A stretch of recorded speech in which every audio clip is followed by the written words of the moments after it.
Hey there, are you ready for our next riveting experience? Well, buckle up. The fun and excitement is about to begin. Hi, folks. Welcome back to the channel. Thanks for stopping by. Really appreciate you. Today, we're going to get rid of this wobbly stock handle. I did put an extension on it, and it's starting to wear out, and so time to replace it. Now, I was going to do the Burley Pro, but it's got an aluminum handle, and it's expensive, so I figured, well, let's just do something else. Let's DIY something up here. So that's what we're going to do. So I have this block of plastic here. I think it's HDPE. It was a scrap piece of plastic that came off of an old parking gate arm. I salvaged it. So it was scrap. It'd been sitting in my scrap plastic bin for a while. And I thought, oh, this is a perfect thing to use as a base for the steering handle. And as I was starting to round it off here, I looked at it and I said, you know what? It would make sense if I just use the existing handle I had. I'll cut it off of the stock handle, and I'll just add it to the top of this. That seems like the quickest, easiest way to do it. So that's what I'm going to do. I'm going to turn this down so that the PVC pipe fits over the top of part of this, and I'll still have a really tall handle, which is what I'm looking for, and it'll fit really nicely. And of course, this plastic, when you're cutting it, it creates these long strings, and man, they are just durable and nasty. I had to get some scissors to cut that off of there. I couldn't pull it off. So this is gonna take me about 3 times longer than I thought it was going to, just because I have to cut this plastic off throughout the entire process. Oh, don't worry. I'm not going to make you watch me do this like the 500 times that I have to do it in order to get this thing down to the shape that I need it.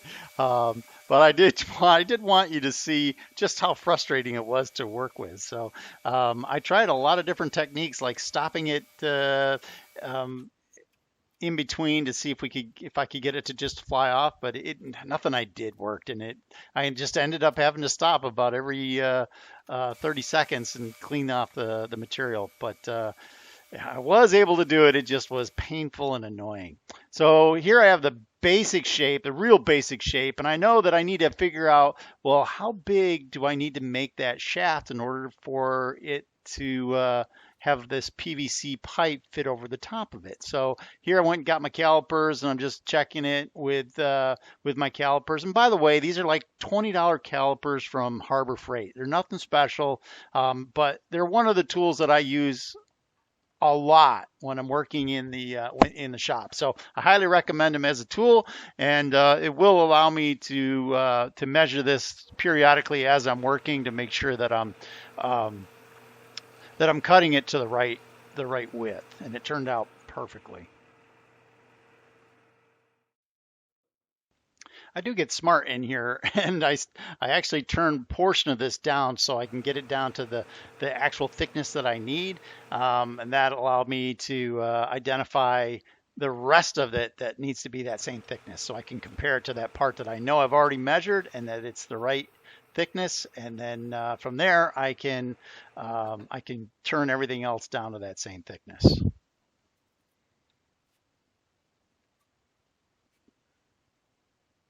Yep, there we go.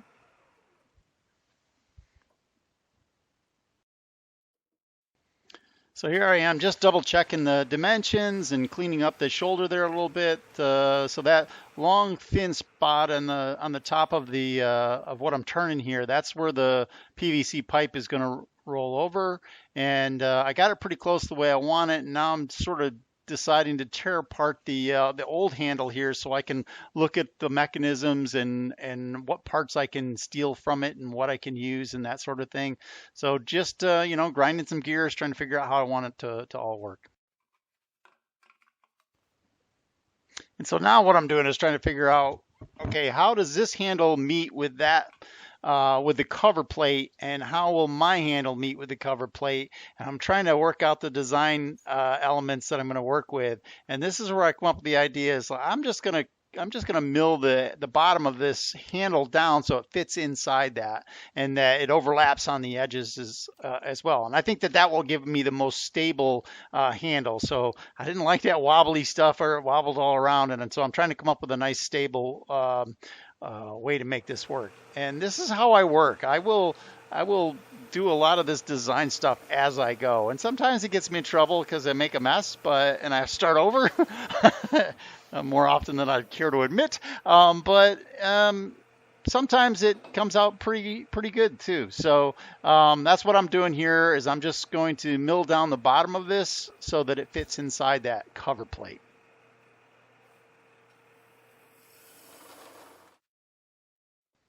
And yep, I'm using the calipers again just to make sure that I get it the dimensions that I want. Now, there isn't anything that's particularly a close, sharp edge on that cover plate. It's all kind of rounded and sloppy, but I need to have it fit generally within that space. So using the calipers really allows you to do that.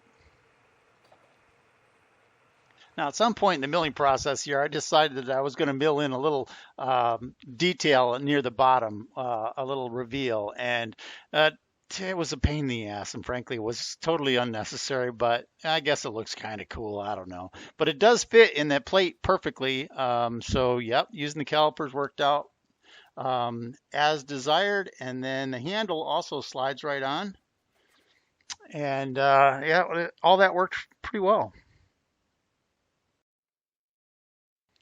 Now, I will clean up that handle part. It looks pretty rough there, but it was just cobbled together because it had broke at one point, and I just glued another piece on top of it, and I never did any milling on to clean it up because I was going fishing the very next day, and it was like 9 o'clock at night, and I was like, oh, that's good enough.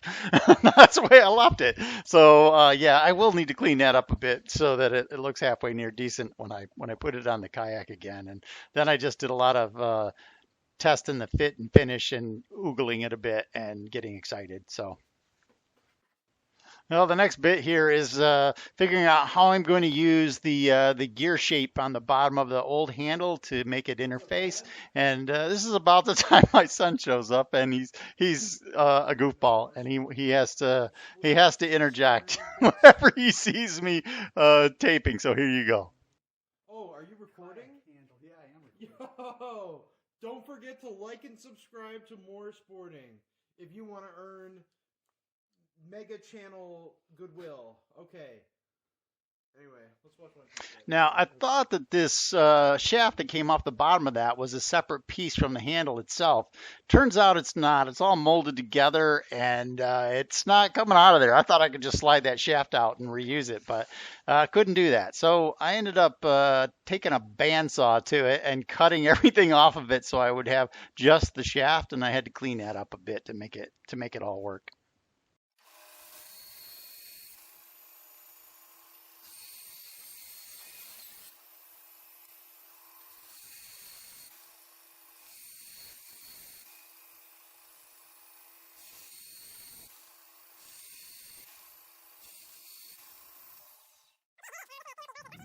All right, well, I sort of cleaned it up. I got a little bit more work to do, but this is the piece that was on the handle. As cleaned up as I'm going to make it for right this second. Now I need to know how far up into the handle is it going to be able to go, and so I need to be able to mark that. So I know that these pieces right here were on the inside of it initially, and I think this is going to tell me because I'm going to use this same piece. It hasn't worn through yet. They're notorious for that. We'll see how long it lasts with the new handle, but I'm going to assume that that this aligned up properly with the base of this. It seemed to work fine, so I'm going to assume that that's in the right place now. And so I'm just going to put this on here and then draw a little mark on here as to how far up in there it needs to go.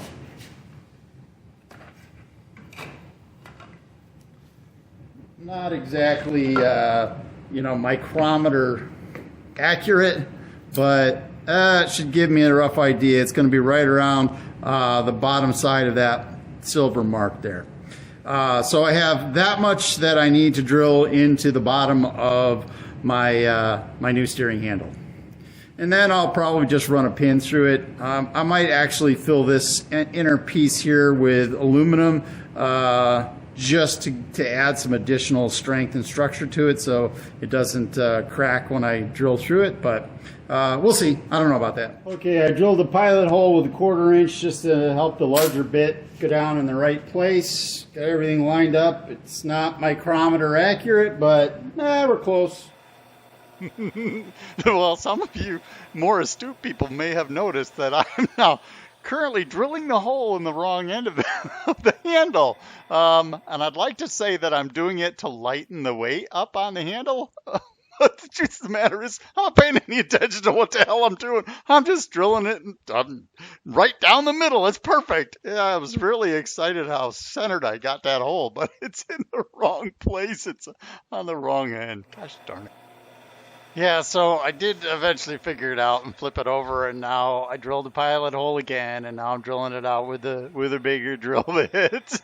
So it's in the right spot now. And I thought it was going to go all the way through, but it turned out it didn't. It came about an inch shy of going all the way through. So I have a mark on that toothpick, and I'm just using that to identify whether I've drilled the hole deep enough or not.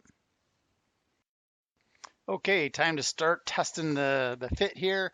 And yep, it looks like it came out pretty much where I expected. There we go. Now I'll just have to drill a hole in here to pin it in place so it doesn't rotate. And I think we'll be in business. Okay, I've got it lined up with my mark here. And so I'm just going to drill right straight through here. I'm going to put a 1/4 20 pin in there. Threaded, of course. Maybe I will. Depends on whether the thing's going to move around on me or not.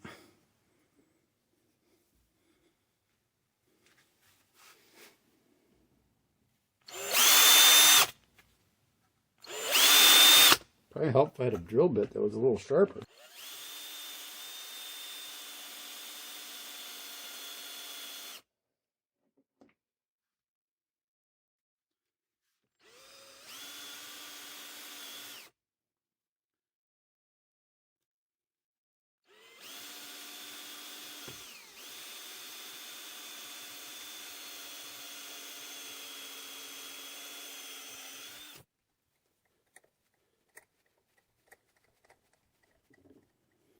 I was going to make a pin go all the way through, but my tap doesn't go all the way through, and I didn't think the threads would line up if I did it from both sides, so we'll just use 2 pins. Hopefully they won't meet in the middle. We'll try it. If I have to hacksaw a little bit off, I will.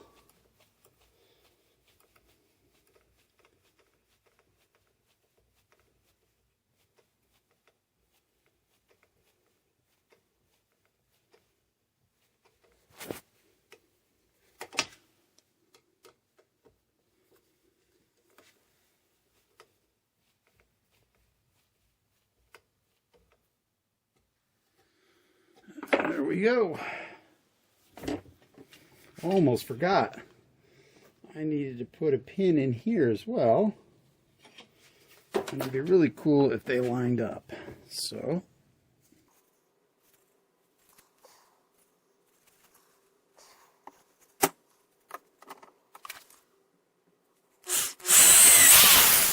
I mean, I think the friction is going to be enough to keep that from spinning, but just to be on the safe side, we're going to stick a screw in there, hold it in place. Turns out this is a bit of faulty morale trying to get that screw to line up with the other screws, because when I put it in the kayak itself, it didn't line up properly. I ended up taking it out, moving it a little bit so I could get the handle to line up properly. There we go. Lovely. Well, let's give it a whirl. Now, lucky for you, you guys didn't have to watch all the struggling I had to go through to get those 2 washers in that shaft to go through the hole and everything to line up and be able to get my fingers underneath there enough to flip it over and be able to start this screw.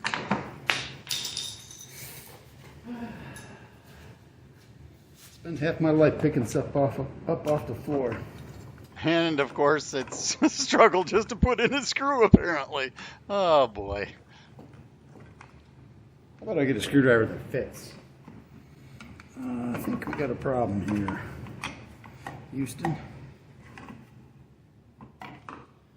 No, that's all right.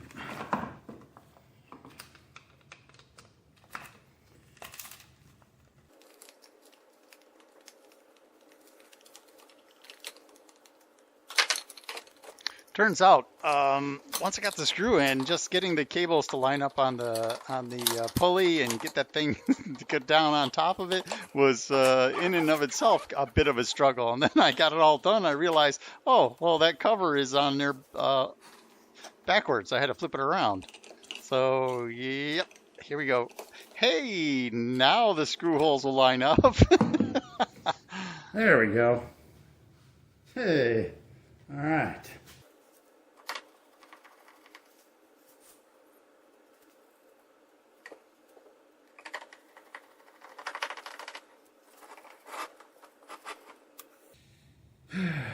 Yep, we're going to have to do some adjustment on the backside, I'm afraid.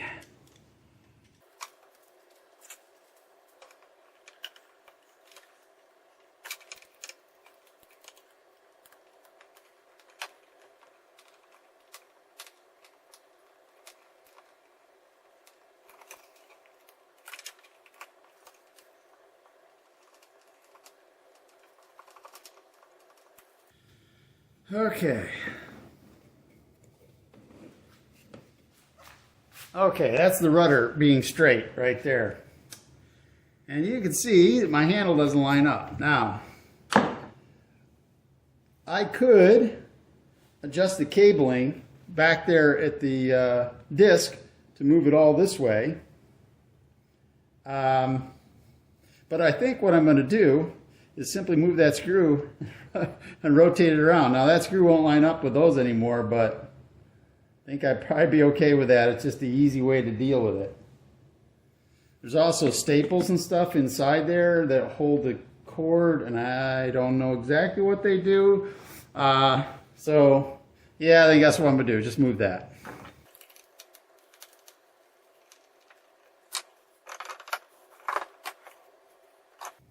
That is actually a nice feature to be able to move the handle independently like that. Yeah, that's pretty straight. So now I can either drill another hole in here, which it would not line up with that, or I can drill one here, which will be perpendicular. I have an extra hole, but it's easier to drill this way. So that's what I'm going to do.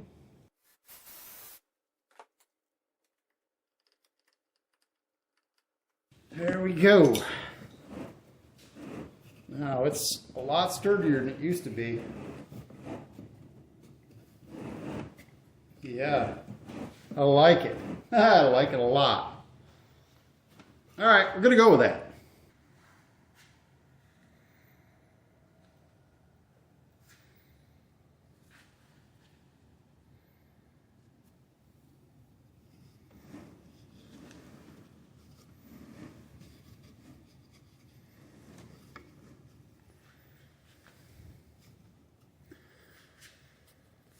Yeah, you know how much that cost me right there? Nothing. It's all made from scraps. Yeah, probably if I went out and bought all that stuff, it'd be 50, 60 bucks. Okay, and now a message from my son. Hi, YouTube. Like and subscribe for more content.